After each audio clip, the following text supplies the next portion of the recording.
We're here tonight, the special shir for the Yom Tov of Sukkos, and we're actually hoping here that we're saying the shir here in Lakewood, New Jersey, on the east coast of the United States. We're hoping that somehow, some way, the rain will stop tomorrow night, and we'll be able to actually be mekayim the mitzvah of Sukkah the way we want to. But in the meantime, we're still going to learn. We're going to have our shir, special shir for the Yom Tov. And this year, actually, we have the special occurrence of having the Yom Tov of Sukkos, the first day of Yom Tov, come out on Shabbos. Comes out on Shabbos Kodesh, and of course, we know every once in a while it happens, but it hasn't happened now in a couple of years. And along with the fact of Sukkos coming out on Shabbos, the first day, comes also special halachos. We know that we're not going to do the mitzvah of the Daled Minim on the first day of Yom Tov this year. And the Chachamim, Chazal, they told us that because it's Shabbos, and we're afraid that somehow, somewhere, somebody may desecrate the Shabbos, so we cancel. We spoke about this. We had a whole shir about this when we were discussing Tkiyah Shofar and Rosh Hashanah falling out on Shabbos. But the same thing applies to the Daled Minim, that we cancel no Daled Minim on the first day of Sukkot this year. But the Nesivos Shalom tells us that aside from the halachas of when Shabbos and Sukkot coincide, we need to know that it's also a very, very special and powerful day too, when the Shabbos and the Sukkot coincide. There's an interesting pasuk in the Torah about Yaakov Avinu. The pasuk tells us, "V'Yaakov nosah Sukkosa." Yaakov Avinu traveled to Sukkos, Vayiven loi bayis, built a house over there, ulemiknehu, but for his cattle, asa Sukkos. Very, very interesting pasuk. Yaakov Avinu, when we get there, hopefully in a couple of months, we can discuss this a little further, but Yaakov Avinu traveled to a place called Sukkos. They built a house over there, but for his cattle, he built something called Sukkos. And the Nesivos Shalom tells us a very deep explanation and a very beautiful, powerful message from those words of that when Yaakov went to Sukkos, Vayiven loi bayis. And the Nesivos Shalom tells us that Yaakov Avinu was on such a high madrega of Kedusha, and we know that this is what Yaakov Avinu represented. Yaakov Avinu was on such a high madrega of Kedusha that from all his actions and everything that Yaakov Avinu did in his regular, if we could call Yaakov Avinu's life regular, in his regular life, we learn all the regular things, all the ways that we have to act in our lives. Yaakov Avinu was the one who taught us how to get married, how to have children, how to conduct your business. Yaakov Avinu was in a business, pretty rotten partnership with his father-in-law. And Yaakov Avinu taught us how to approach such a situation, how to go about the business. Nesivos Shalom brings the Saba Kadisha of Lechavich, Zechusa Yogan Aleinu, and he tells us that even from the crooked Lavan business deals that he did with Yaakov, we learned so much about how to conduct ourselves in business, up to the point that on Hoshana Rabbah, one of the things that we say when we go around for the Hoshanas, we ask, Hoshana Lema'an Pitzel Barahatim. We ask, in the schus of Yaakov Avinu, in the schus of what happened with the sheep, and the Zohar tells us that from these lessons of the dotted and the striped sheep of Yaakov Avinu, we actually learn out the sources of mitzvahs tefillin. That so much that Yaakov Avinu approached and dealt with his dealings with Lavan in such an amazing way that when we ask on Sukkot Hayshana, we're asking in the schus of all those crooked business deals that went on between Lavan and Yaakov. Yaakov took every aspect of life that we would normally consider mundane, and that's what Yaakov Avinu represented. Yaakov Avinu took all those situations and turned every one of those situations into Torah. Yaakov Avinu made everything into Kodesh Kodashim. And says in Nesivos Shalom that that's what we mean, that's what the Pasuk is telling us. One of the messages the Pasuk tells us, Vayiven loi bayis. The Yaakov Avinu taught us how to build a house. Yaakov Avinu taught us how to approach a situation that is not always the best situation. He taught us how to build a house. As we've said many times in this year, we've discussed what we say in the David Hashem Arbi Ishi, Acha Shoalti Meis Hashem, Shifti Beveis Hashem Kol Yemei Chayai, that the goal that has to be for every one of us, what does it mean, Shifti Beveis Hashem Kol Yemei Chayai, that to take everything in your life and elevate that situation, that moment, that time, elevated to the status of Beis Hashem. And that was Yaakov Avinu.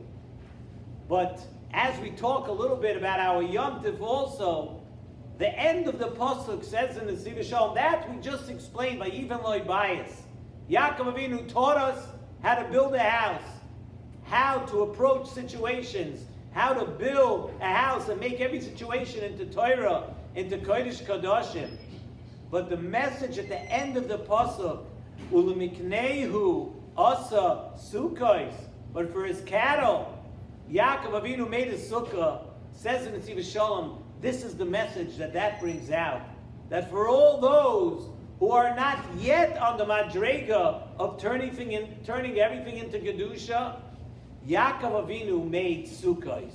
What does it mean, Yaakov Avinu made sukkahs for the miknehu, for those who weren't up to his madrega yet? Yaakov Avinu made a place to go and shake off the pursuits and the luxuries of Olam Hazeh. If you're not holding on to madrega where you could connect yourself to Hashem so much just yet, Yaakov Avinu ulemiknehu asa sukkos. He made a sukkah, and we know the sukkah represents a place where you go out and you shake off our pursuit of Olam Hazeh and luxuries that we do the entire year. We go out to a Dira Sarai, we go out to a sukkah. And the way the Yetzer Hara tries to get a hold of a person is by enticing the person with the so-called pleasures of Olam Hazeh. When we are able to stop for a moment, when we're able to stop for a moment and put the brakes on that, on our constant pursuit of pleasures and luxuries that we do all the time, when we could put the brakes on that and we could stop for a moment and attempt to separate ourselves from that, then the Yetzer Hara loses his grip. The Yetzer Hara loses his influence over us a little bit. And that is what the sukkah did for Yaakov Avinu. Yaakov Avinu, lemekneu asa sukkos. Yaakov Avinu built a sukkah which represents our sukkah of today. He built a sukkah to remove us a little bit from the rat race, to move us a little bit from the pursuit of all those luxuries and taivas. And that's what a sukkah does for us today, the same thing that Yaakov Avinu did then. But as we mentioned at the beginning of this year, there's more to that.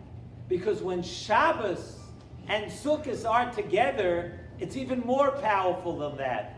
It's an extra special experience in the Sukkah. We know, and we've spoken about it in this year also, when we've spoken about Shabbos many times, on every Shabbos, every person turns into a new person. Chazal tell us in the Medrash that you cannot compare the light on a person's face on Shabbos to how a person looks during the week. Some people are able to sense that, to notice that, to feel that a little more powerfully than other people. But if you sit and you concentrate, a person could realize that nobody is the same person on Shabbos as they are during the week.